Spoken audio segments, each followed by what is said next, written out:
ሲመካከሩ ይግባባሉ። ሰዎች ሲነጋገሩ ይበልጥ ይተዋወቃሉ። መተዋወቅ መተሳሰብ መዋደድን ያመጣል። አንዱ ለሌላው ያስባል።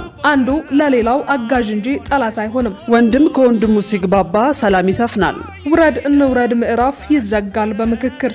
በጦርነት የሚጠፋ ሕይወት፣ በጦርነት የሚጎድል አካል፣ በጦርነት የሚወድም ንብረት አይኖርም። ችግር በንግግር አለመግባባት በምክክር ይፈታል። ኢትዮጵያውያን አሁን ያንን እያደረጉ ነው። ወንድማማቾች ያንን እያደረጉ ነው። ሀገር ለማሻገር መጪውን ጊዜ የተሻለ ለማድረግ ኢትዮጵያ እየመከረች ነው። ኢትዮጵያውያን እየተሻገሩ ነው። ኢትዮጵያውያን የልዩነት ግድግዳ አፍርሰው የአንድነት የፍቅር ድልድይ ይገነባሉ።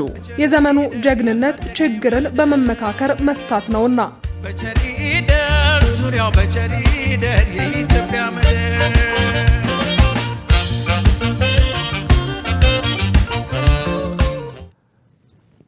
ሰላም ጤና ይስጥልን ተመልካቾቻችን ከኢሳት ነጻ ህዝብ ሚዲያ ለሐምሌ 13 2018 ዓ.ም ያዘጋጀናቸውን የቀን ዜናዎች ይዘን ቀርበናል።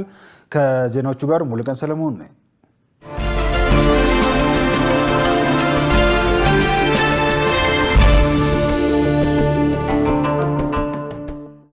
ሀገራዊ ምክክሩ ጠንካራ ሀገር ለመገንባት መሰረት እንደሚጥል ተገለጸ። ይህንን ታሪካዊ ምክክር በሰለጠነ መንገድ በመጠቀም ለውጤት ማብቃት የቆዩና ላለመግባባት መንስኤ የሆኑ ችግሮችን ለመፍታት ወሳኝ ሚና ይጫወታል ሲሉ ኢዜአ ያነጋገራቸው የአርባ ምንጭና የወላይታ ሶዶ ከተማ ነዋሪዎች ገልጸዋል። አስተያየት ሰጪዎቹ እንዳሉት ምክክሩ የሀገራቱን ዘላቂ ሰላምና እድገት ለማስቀጠል ታሪካዊ አጋጣሚ ነው ብለዋል። ለምክክር ተለይተው የቀረቡ አጀንዳዎች የኢትዮጵያን ዘመናት ችግሮች ለመፍታት የሚያስችሉና ህዝቡ በየደረጃው በተዘጋጁ መድረኮች ያነሳቸውን መሰረታዊ ጥያቄዎች ያንጸባረቁ ናቸው ብለዋል። ምክክሩ ለነገው ትውልድ የተሻለችና የተረጋጋች ሀገር ለማውረስ ትልቅ እድል መሆኑን አንስተው በሀሳብ ልዕልና ላይ በመመስረት ልዩነቶችን ማስታረቅ የሚችል ስልጡን ማህበረሰብ ለመገንባት ምክክሩ ተጨባጭ አቅም እንደሚሆን ጠቁመዋል። የምክክር አጀንዳዎቹ ለዘመናት የቆዩ ሀገራዊ ችግሮችን በዘላቂነት በመፍታትና በህዝቦች መካከል አንድነትን ለማጠናከር ወሳኝ መሆናቸውን ተናግረዋል። የተጀመረው ምክክር ችግሮችን በሰለጠነ መንገድ በጋራ ተወያይቶ ለመፍታትና አንድነቷ የተጠናከረና የበለጸገች ሀገር ለማጽናት መሰረታዊ ጉዳይ መሆኑን አስተያየት ሰጪዎቹ አስረድተዋል። በተያያዘ ዜና መገናኛ ብዙሃን ሐሰተኛ መረጃዎችን በማጋለጥ ኃላፊነታቸውን ሊወጡ ይገባል ተባለ። የኢትዮጵያ ሀገራዊ ምክክር ኮሚሽን ትናንት ባወጣው መግለጫ የኢትዮጵያ ህዝብ ራሱን ከሐሰተኛ መረጃዎች እንዲጠብቅና በኮሚሽኑ ላይ ሙሉ እምነቱን አጠናክሮ እንዲቀጥል ጥሪ ማቅረቡ ይታወቃል። የፖለቲካ ሳይንስ ምሁሩ ዶክተር ጌትዬ ትርፌ እንዳሉት የምክክር ሂደቱን በተመለከተ በተለያዩ የማህበረሰባዊ ትስስር ገጾች ከሚተላለፉ ሐሰተኛ መረጃዎች መራቅ ይገባል ብለዋል። የተደራጁ ቡድኖች የምክክር ሂደቱን ለማጠልሸት ሲሰሩ መቆየታቸውን አስታውሰው አሁንም ምክክሩን ለማጠልሸት እየተንቀሳቀሱ እንደሆነ አስገንዝበዋል። እነዚህ ሐሰተኛ መረጃዎች ተደጋግመው ሊሰራጩ ይችላሉ ያሉት ምሁሩ መረጃውን አጣርቶ ተገቢው ምላሽ መስጠት የሁሉም ባለድርሻዎች ኃላፊነት ሊሆን እንደሚገባ አስገንዝበዋል። በተለይም መገናኛ ብዙሃን መሰል ሐሰተኛ መረጃዎችን ቀድመው በማጋለጥ ኃላፊነታቸውን ሊወጡ ይገባል ማለታቸውን ኤፍኤምሲ ዘግበዋል። በሳውዲ አረቢያ በአስቸጋሪ ሁኔታ ውስጥ የነበሩ 1481 ኢትዮጵያውያን ወደ ሀገራቸው መመለሳቸው ተገለጸ።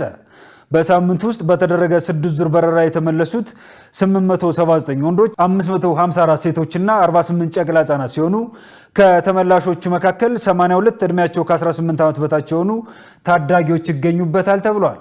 መስከረም 5 ቀን 2018 ዓ.ም በተጀመረው ዜጎቹን ወደ ሀገር ቤት የመመለስ ስራ እስካሁን ከ87000 በላይ ኢትዮጵያን ወደ ሀገር መመለስ መቻሉን የሴቶችና ማህበራዊ ጉዳይ ሚኒስቴር አስታውቋል። ሚኒስቴሩ ለተመላሽ ዜጎች በአየር ማረፊያና በማቆያ ማዕከላት ተገቢውን ድጋፍና እንክብካቤ የማድረግና ከቤተሰብ ጋር የማቀላቀል ስራም ከሚመለከታቸው አጋር አካላት ጋር እየሰራ መሆኑን ገልጿል። በቀጣይም በህገወጥ የሰዎች ዝውውር አስከፊነት ዙሪያ ህብረተሰቡን ለማስገንዘብ መደበኛ ያልሆነ ፍልሰትን ለመከላከልና ደህንነቱ የተጠበቀ ህጋዊ ጉዞ እንዲያደርግ የጀመሯቸውን ስራዎች አጠናክሮ እንደሚቀጥል መግለጹን ከሚኒስቴሩ ያገኘነው መረጃ ያሳያል። በ8 ክልሎች ሀገር አቀፍ የተቀናጀ የጤና ምርመራ ዘመቻ ተጀመረ። የጤና ሚኒስቴር ተላላፊና ተላላፊ ያልሆኑ በሽታዎችን ለመቀነስ ያለመና በ8 ክልሎች ከ41 ሚሊዮን በላይ ዜጎችን ተጠቃሚ የሚያደርግ ሀገር አቀፍ የተቀናጀ የጤና ምርመራ ዘመቻ በደቡብ ኢትዮጵያ ክልል በአርባ ምንጭ ዙሪያ ወረዳ ላንቴ ቀበሌ በይፋ ጀምሯል። በሀገር አቀፍ ደረጃ ለአምስተኛ ዙር የተጀመረው ዘመቻ የተቀናጀ የማህበረሰብ ጤና ፕሮግራምን የማጠናከር ዓላማ እንዳለው ተገልጿል። የተቀናጀ የጤና ምርመራ ዘመቻው ከ400 በላይ ወረዳዎችን የሚሸፍን ሲሆን በማህበረሰብ አቀፍ ደረጃ የተራኮማና የዞን በሽታዎች መከላከያ መድኃኒቶች ይሰራጫሉ ተብሏል። በተጨማሪም የወባ በሽታ መከላከያ፣ የአልጋ ጎበር ድለላ፣ የአይን ጤና፣ የማህፀን ጫፍ ካንሰርና የቲቪ በሽታ ልየታና ሕክምና አገልግሎቶች ይሰጣሉ ተብሏል። ጤና ሚኒስቴር ከካርተር ሴንትራል ኢትዮጵያና ከኦርቢስ ኢንተርናሽናል ኢትዮጵያ ጋር በመተባበር ያዘጋጀው ዘመቻ በደቡብ ኢትዮጵያ ክልል ብቻ 25 ወረዳዎችን በማካተት ከ1 ሚሊዮን በላይ የህብረተሰብ ክፍሎችን ተጠቃሚ እንደሚያደርግ መገለጹን ኢቢሲ ዘግቧል።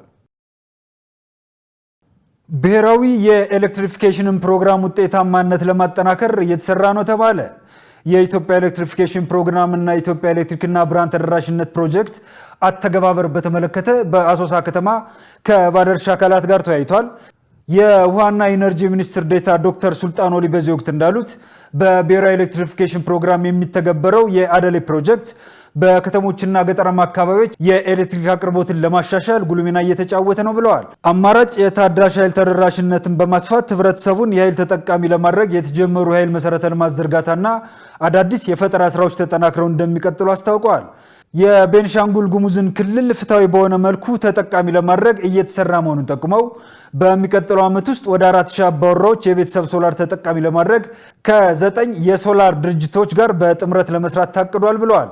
የክልሉ ዋና ኢነርጂ ቢሮ ምክትል ኃላፊ ታሪኩ ኩመራ በበኩላቸው በክልሉ የሚገኙ 16 የጤና ጣቢያዎችና 25 የትምህርት ቤቶችን ተጠቃሚ ከማድረግ ባሻገር 750 ሺህ የቤተሰብ ሶላር ሆም ሲስተም ለገጠራማ የማህበረሰብ ክፍሎች ለማሰራጨት እየተሰራ ነው ማለታቸውን ኤፍኤምሲ ዘግበዋል።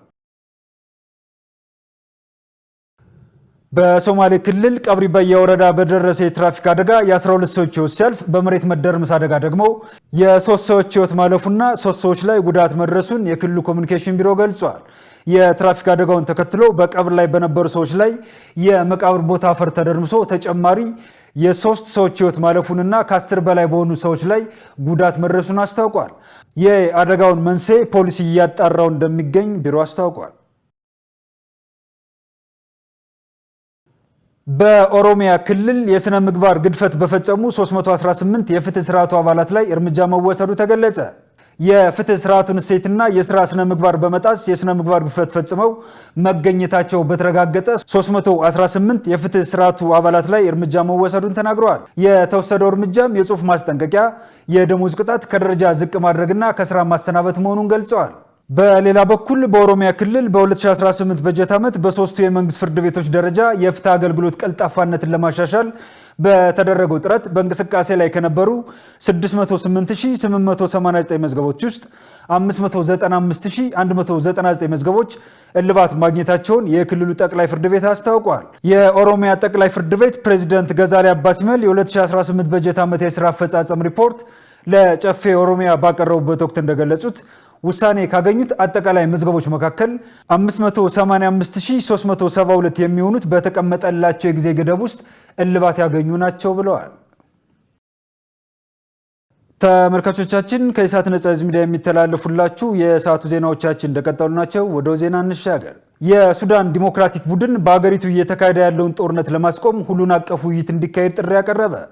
ቡድኑ የዓለም አቀፉ ማህበረሰብና ጎረቤት ሀገራት የሱዳንን ብሔራዊ ፍላጎትና ሉዓላዊነት በተመለከተ ያሳዩትን ድጋፍ በደስታ እንደሚቀበል አስታውቋል። ሸሪፍ ኢማም ዝርዝሩን አዘጋጅቶታል። የሱዳን የዲሞክራሲ ቡድን ጥምረት አካታች የሆነ በሱዳናውያን መካከል ያለምንም ጣልቃ ገብነት ውይይት እንዲካሄድና በሀገሪቱ ያለው ግጭት መቋጫ እንዲበጅለት የሚጠይቀውን ሐሳብ በድጋሚ አነሳ። ይህ አስተያየት የተደመጠው በጁን ወር ላይ በአዲስ አበባ የተደረሰውን ስምምነት ተከትሎ ነው ተብሏል። የዲሞክራቲክ ቡድን የሶሞንድ ጥምረት በአንድ ላይ በመሆን የሰላም ሂደትና የፖለቲካ ውይይት እንዲደረግ መስማማታቸውን ተከትሎ ነው ተብሏል። እነዚህ የምክክር ስብሰባዎች እንዲካሄዱ የተባበሩት መንግስታት፣ የአፍሪካ ህብረት፣ የአውሮፓ ህብረት፣ የአረብ ሊግና ኢጋድ ድጋፍ አድርገዋል። የዲሞክራቲክ ቡድን ኃላፊ የሆኑት ጃፋር አልሚርጋኒ እንዳሉት የሥራ አስፈጻሚ ኮሚቴ በካርቱም አስቸኳይ ስብሰባ ካደረገ በኋላ ጥምረቱ ሁሉንም ያካተተ ጠንካራ ምክክር እንዲደረግ ድጋፉን ገልጿል። ስብሰባው ቡድኑ ያለውን ቁርጠኝነት እንደገና አረጋግጧል። የሱዳንን የአንድነት ሉዓላዊነትና የመንግሥት ተቋማት አስተማማኝ የብሔራዊ መረጋጋት መሠረቶች እንደሆኑ በመስማማት በጥምረቱ ውስጥ ያለው አመራር በውስጥ ያሉትን መከፋፈሎች በስምምነት በመፍታት ያለውን ብሔራዊ ተልዕኮ ለማጠናከር ይሠራል። የሥራ አስፈጻሚ አካሉ በፖርት ሱዳን በተካሄደው ኮንፈረንስ ላይ ያጸደቀው የድርጅት መዋቅር በአስቸኳይ ሥራ ላይ እንዲውልም ተጠይቋል። ትብብሩ በአፕሪል ወር ላይ በፖርት ሱዳን ባካሄደው ጉባኤ ላይ ከባድ የተባለ የውስጥ መከፋፈል አጋጥሞት ነበር። ይሁን እንጂ አዲስ ቻርተርና መዋቅር በማዘጋጀት አልሚርጋኒን አዲስ ኃላፊ አድርጎ ሰይሟል። የፍትሕና የእኩልነት ንቅናቄ መሪው በጅብሪል ኢብራሂም የሚመራ የቡድኑ ምክትል ኃላፊ ሆነው ተመርጠዋል። ይሁን እንጂ የመጨረሻውን መግለጫ በመቃወም ተወካዮቹ የመዝጊያውን ስብሰባ ሐሳብ እንዳይቀበሉ አድርጓቸዋል ተብሏል። የሱዳን መግለጫ የዓለም አቀፉ ማኅበረሰብና ጎረቤት አገራት የሱዳንን ብሔራዊ ፍላጎትና ሉዓላዊነትን በተመለከተ ያሳዩትን ድጋፍ በደስታ እንደሚቀበል አስታውቋል። ቡድኑ በቅርቡ በካይሮ፣ በአዲስ አበባ፣ በብራስልስና በኦስሎ ባደረጋቸው ዲፕሎማሲያዊ ግንኙነቶች ጦርነቱን ለማስቆም ያለውን ራዕይ በተሳካ ሁኔታ ወደፊት እንዳስኬደው ገልጿል። ጥምረቱ ከሌሎች የፖለቲካና የሀገር ውስጥ ኃይሎች ጋር በመተባበር ዘላቂ ሰላም ለማምጣትና መግባባት ለመፍጠር አቅዷል። የዲሞክራቲክ ቡድኑ የአልሚርጋኒ የዲሞክራቲክ ዩኒየኒስት ፓርቲን ጨምሮ ለጦር ኃይሎች ደጋፊ የሆኑ የፖለቲካ ቡድኖችን እንዲሁም የሱዳን ነፃ አውጪ ንቅናቄና ጄኤም ያሉ ከጦር ኃይሎች ጎን የሚዋጉ የታጠቁ ንቅናቄዎችን ያቀፈ ነው ተብሏል። መረጃው የሱዳን ትሪቢዩን ነው።